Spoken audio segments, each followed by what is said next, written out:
মালিক রে আমি বড় পাপী, আমি বড় গুনাহগার। ও দয়ার আল্লাহ, আমি 10 বছর তোমার গোলামি করি নাই, আমি 20 বছর গোলামি করি নাই। আল্লাহ আজকে মনিরুল ইসলাম শরীয়তপুরী আমার ভাই শোনা গেছে তোমারে বন্ধু বানাইলে ওই জান্নাত পাওয়া যাবে। মালিক রে তুমি আমারে দাও না মাফ কইরা। যুবক রে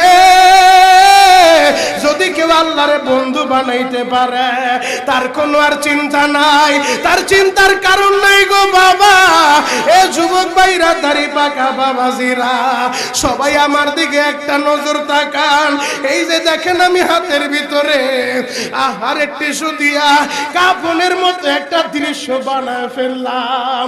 এমন একটা কাপড় আপনার শরীরে একদিন উঠে যাবে, আমার শরীরও একদিন উঠে যাবে। ও চেয়ারম্যান ভাইরা, ও মেম্বার ভাইরা, ও নেতা ভাইরা, ও আলেম ভাইরা, এখন কাঁদতে বলছি শুধু কাঁদবা। জীবনে কত জায়গায় আমরা গোসল করলাম।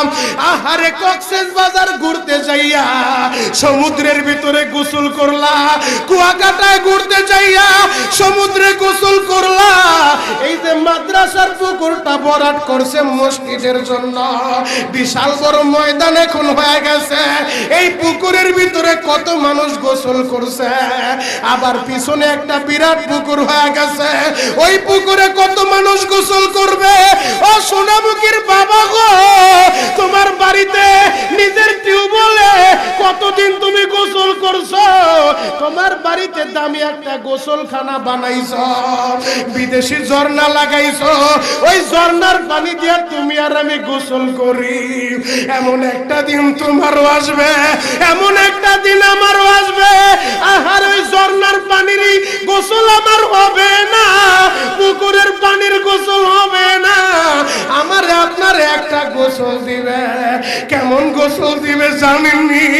বড়ই পাতার হালকা গরম পানি দিয়া আরে মসজিদের কর্নারে পড়ে থাকা 4 পায়ার খাটিয়াটা বাড়িতে নিয়া পর্দা দিয়া একটা ব্যারিকেড দিয়া বড়ই পাতার গরম পানি দিয়া আপনারে আমার গোসল দিবে গো বাবা। ওই গোসলটা যেদিন দেওয়া হবে আহারে এরপরে আর দামি কাপড় পরতে দিবে না।